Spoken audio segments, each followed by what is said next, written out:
So one of the things that we want to do for everyone is make sure you understand what is blockchain and where it came from. So what I'd like to do is take a minute and have you kind of dive in deep, because we're going to have a lot of people watching that have no idea what blockchain is.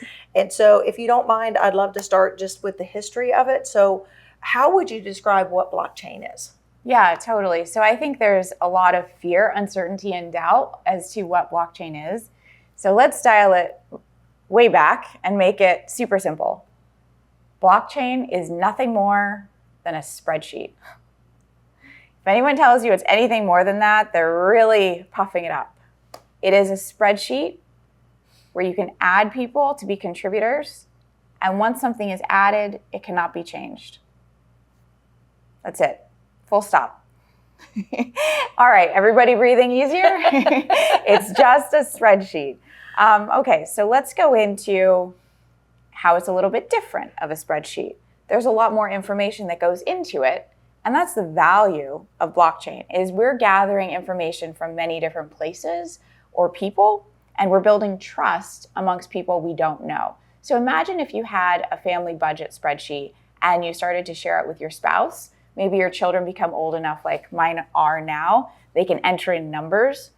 And so we just want to track who is entering in the numbers and what that description is. And most importantly, when something happened, because we want to know who spent money, for example, in a budget, when, and have that description and the amount. So it's very similar here as blockchain. So we have a block. Every entrance of data becomes its own block. That's the technical term of blockchain. And then we have a chain identifier for every party and every transaction. And then we can go and look at this from a historical point of view to know who did what when. Super simple. And then we have identifiers for the block, and every block is then time stamped. So that in a nutshell is what blockchain is. Awesome. So let's talk for a second about where it started, because you've told stories before about the magazine that came out back in the late 80s, right? I think it was even the 80s or 70s. Yeah, it's a long time ago. Yeah, long time ago. And I know that there were two mathematicians, and we have actually a slide for everybody to take a look at. Two mathematicians actually started the first official blockchain back in 1991, and they were trying to do timestamps or date stamps on information, and then it kind of pittered out until it picked back up in 2009 and became popular with Satoshi. And I'm going to let you kind of dive into that. Yeah. So as Sheila is saying, blockchain has been around for 30 years. Right. So this fear and anxiety that we have, this is, oh my gosh, some new technology. It's been around for a long time. The public just hasn't had access to it, or it hasn't hit our radar in any meaningful way until probably the invention of cryptocurrency. Mm-hmm. That made it go mainstream, and then these things called NFTs, which we're going to talk about more. But yeah, it's been around for 30 years, so it's tried, it's tested, it's already been broken and fixed in a lot of ways, and so now there are a lot of technologies that are built on top of blockchain. So let's talk about how it works, because I know you can, I really want people to understand. I don't want people to walk away from the course because you think it's such a high level. And we want everybody to walk away really having a very clear understanding of this. So if you'll kind of walk them through a step-by-step view of what happens in the blockchain and how it all works. Yeah, absolutely. Happy to do this. I've forgotten more than I remember about blockchain, so I love that Sheila always pulls me back and says, wait, let's dial that back and go from the foundational level and progress it forward. So the way that blockchain works is we have a user that makes a request for a transaction. Then that creates that block of data. That block of data is then shared with whoever is eligible to see it. So if it's on a public ledger, think about Bitcoin or Ethereum, that becomes public and broadcasted. If it's on a private closed network, which we're going to talk more about, it goes to those people who have the permission to see that. And then the other nodes, if there's validation that's happening, can then validate that transaction. So here's an example. Say Sheila has a bank account and it has $1 million in it. And Sheila goes to buy a house, right? And everybody who's part of the transaction, or the other banks, for example, could verify, or say this is your crypto wallet. That's probably more appropriate. All of the other nodes that are part of that network would say, yeah, I see her account. It has $1 million in it. And then everybody else would follow suit, and they kind of all vote on it, and they go, oh, $1 million, $1 million, got it, right? Like, how cool would that be if we go into a transaction and we all go, oh, she's got $1 million to close her escrow, right? So that's a tangible way of thinking about validation, and that's a lot of how crypto wallets kind of work. And then once the node or the block is verified, it's then added to the chain. And so this is if there is baked in permissions and validation into a chain. Not all chains have this. Some do, some don't. So it depends on what the use case for that blockchain is. And then once everything is verified, then that smart contract or that entry gets verified and executed. Excellent. Excellent. So let's talk for a minute. I know we'll talk more about this later, but let's talk about how cryptocurrency fits into this, because a lot of times when people think blockchain, they think cryptocurrency. So if you don't mind, I'd like you to kind of dive into that for a second. Yeah, absolutely. So blockchain does not mean crypto. However, crypto must have blockchain to function. And so we need to, in our mind, kind of create church and state about what those two mean. So blockchain can function for storing data. Remember, it's just a spreadsheet. It just happens to be that spreadsheet can be used for tracking money, as we've all done in our personal finances or our P&Ls and our business planning. So that is a good way to think about the difference between the two. So you can have blockchain that exists without the use of cryptocurrency. And I think that's really important to just mentally put those under two different glasses so that we can study both and their functionality in real estate going forward. So now that you've described the difference between blockchain and cryptocurrency, if you don't mind referring back to that article that you had mentioned and kind of drill down into that a little bit more and how that actually works. Yeah, absolutely. So I first stumbled upon this idea going deep in the rabbit hole of blockchain and crypto research back in 2017, 2018. I remember where I was sitting. It was brunch in one of my houses on my couch, and I was like, this is interesting. This is pretty out there as far as an idea. And now this is pretty commonly accepted. So cryptocurrency was first mentioned 30 years ago, almost to the day when the ICO crazes started happening in 2018. And the first mention of it was, get ready for a world currency, which was so shocking and revolutionary. How could you have all these countries with all these currencies and think about one global one? So we know that bigger minds than mine are at work here, right? Like planning for the stability of financial markets going forward. So if we want to dive into kind of this next idea here is like, what is the impact of cryptocurrency and the movement of money? So this example, third from the left, is called XRP, and that is Ripple. So Ripple can move 1,500 transactions in 1 second. So if I set a timer right now for 1 minute, that is how long it could take to do 6 million transactions in this country, which is the number of transactions that we did last year.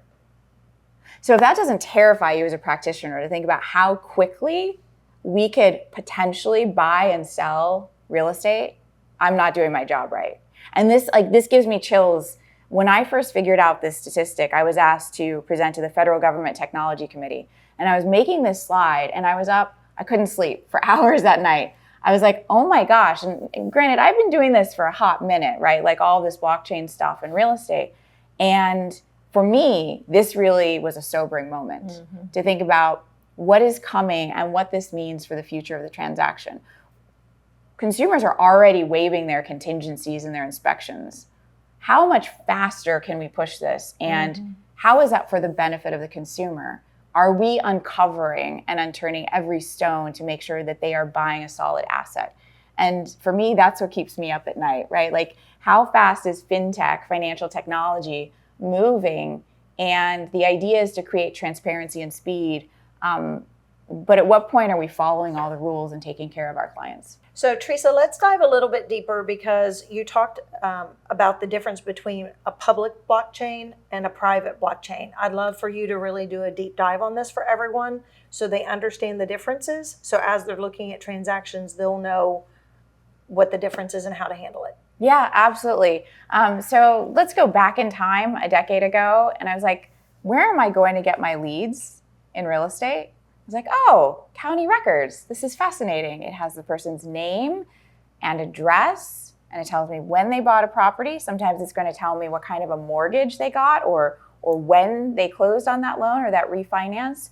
And as a real estate broker, a loan originator, and then a licensed securities officer, I wear many different hats, which translates to many different ways to go to jail if I screw up.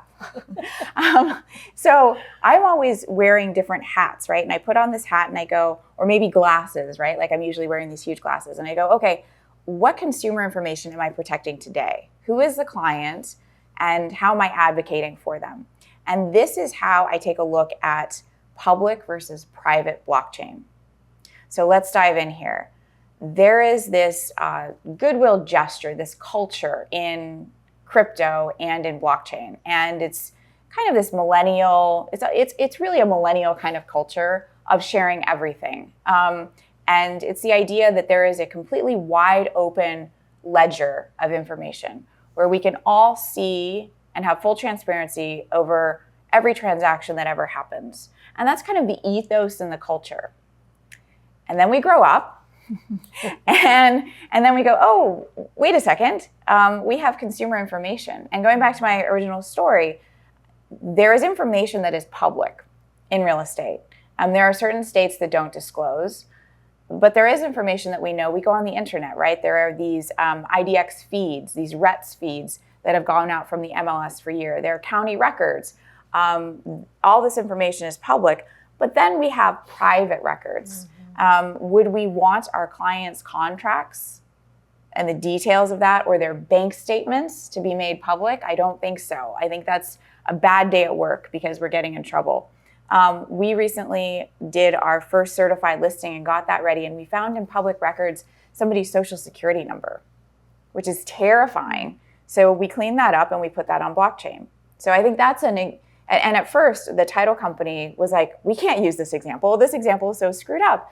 But actually, this is perfect because it goes to show what information we need to clean up and make private, so that on a permissions basis, only the people who are part of that transaction or have authority, meaning they come from the capital markets, they're a licensed lender, all the people touching the system have permission to gain access to that information.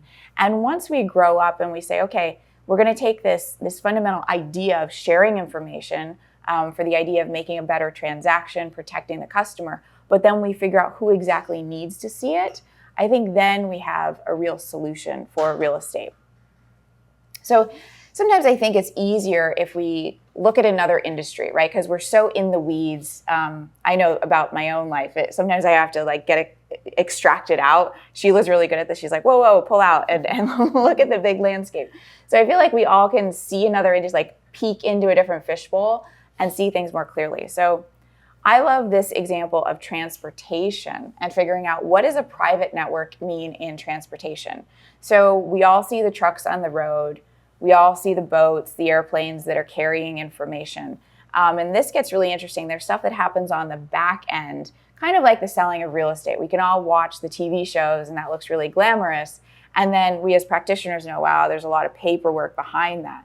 So this is a great example of this slide, and it shows all of the physical movements in logistics of goods that are being sold throughout the country and throughout the world.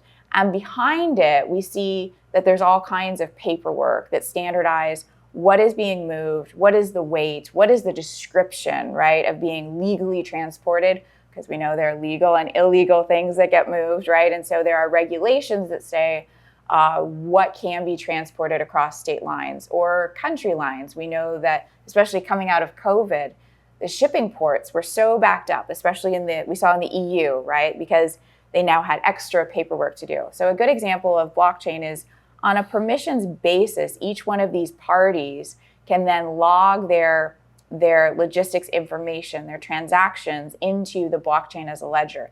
And this has been incredibly useful for the logistics industry. IBM really is at the forefront of this and have been with Hyperledger for years now.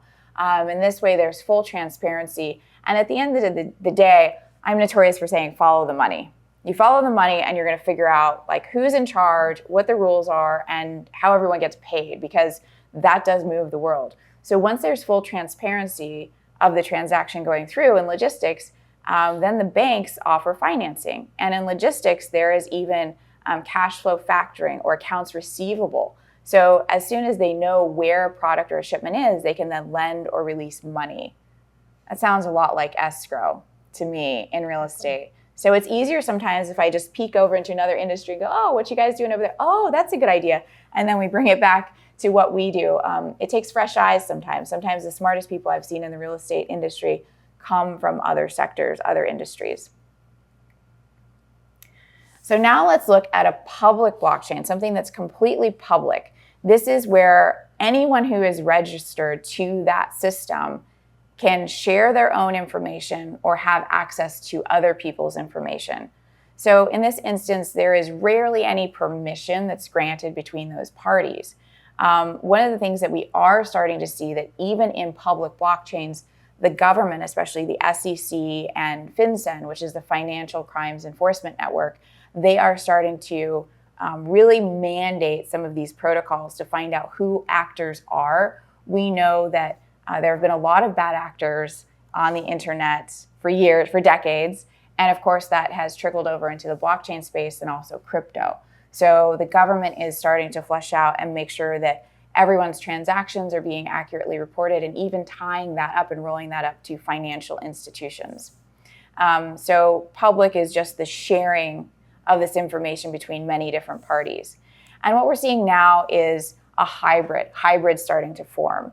As we're seeing more regulation going into public, fully distributed blockchain networks, this idea is starting to warm up of maybe having a hybrid between just a private, closed network and being able to selectively start to add in other actors. And then we're kind of future-proofing our industries. And this isn't just real estate, but all industries. Okay, where does Web 3.0, and we'll talk more about that definition in a few moments, where does that go? And how do we make sure that what we build today in a closed network can get flipped over into public when the regulations are truly there for us? So I just think it's really, really important, Sheila, that as people start to talk about blockchain, that they understand that in certain use cases, things really have to be private, and that we're also building with this idea that we're sharing information with people who have the permission to be there. I love the fact that you're helping people go on this journey, that all of you that are new out there, and this is your first attempt at understanding this, that Teresa's going to be able to basically take your hand and walk you through this difficult information. That's a lot of information.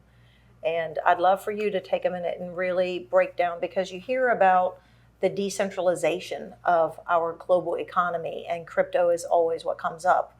But I'd love for you to kind of talk about the differences from the blockchain side of it with decentralization and centralization, and kind of just help people understand that. Yeah, absolutely. So let's have a little fun with this. I like pictures. I'm also told that this is a very dry topic, so we've got to spice it up. And I tell a lot of stories just to keep you awake and entertained. So hopefully I'm doing better than CE training at this point. Okay, so let's have some fun with this. We're going to go centralized and forward to this different progression of how these can be structured. So centralized, I think of as the Godfather. One source that says yes, no to any party who's coming into the system. Decentralized, I envision Skynet, I think it's called, the Arnold Schwarzenegger movies, The Terminator, where different pods of robotics start to turn on and they become self-aware. And this is where I think of these different pods starting to talk to each other. And then, true story here, I'm a nerd. I don't know if that's obvious at this point. But I used to watch this show called Star Trek every night after school as a girl. And there was this like consortium of half robot, half humans, where their bodies have been replaced. And as a result, their brains are completely interoperable. They all talk to each other, and it's called the Borg. So for those of you who are too young or that now know I'm a nerd, I'm really sorry. But this is the way I see a transaction happening in the future, is we all go into escrow, and then we say, we will close in 7 days and it will be perfect. That is the definition of the Borg and where blockchain can eventually take us. So from a technical point of view, what does that look like? This is a fully distributed network of computers and data systems that are speaking to each other in open source. So this code then becomes open for everyone to use. There are many different platforms. Ethereum is one of them. That then spurred the creation of Solana, and now we have Avalanche. Those are just some examples of open source coding platforms. And when something is truly decentralized and it's kept in many different servers all over the world, it cannot be censored. You know, I'm sure somebody in this audience has seen those movies where they get into a little bit of trouble and they say, well, even if you kill me, the data still lives. That's what I think about here. It's uncensorable because the information now lives all over the world in different servers, and it's all tagged by whoever created it. And as a result, when power goes out, or maybe different governments try to, as we've seen, take away servers with certain crypto, if it exists somewhere, then it's there permanently distributed between many different servers. And truly, that is the definition of being decentralized. Now let's go to the promise of blockchain. What does this mean for us? All of this, okay, now you're thinking the Borg and robots, and you're like, oh my gosh, I'm gonna go lock my doors right now.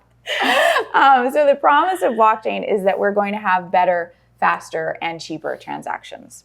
That's the idea, for the benefit of the consumer. The due diligence, all the disclosures can be shared, permissions basis, with people who need to see it. And what that really does is it reduces the liability in the transaction, not just for us as practitioners, but really for the consumer. Because think about post-close, when we all walk away, we get paid. Who is left taking care of that asset, right? It's the consumer. And we need to make sure that we have set them up for success as much as we can.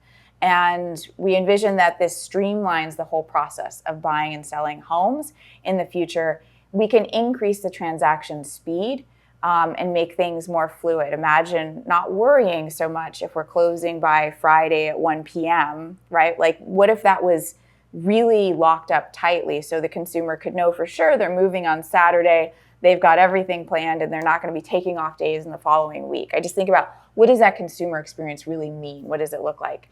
And what that is largely dependent on loan origination and the secondary markets that creates the liquidity that helps us sell real estate. So that, in a nutshell, is taking us from totally centralized to decentralized, everything in between, and just lightly touching on what that means for us as practitioners and our consumers. Excellent.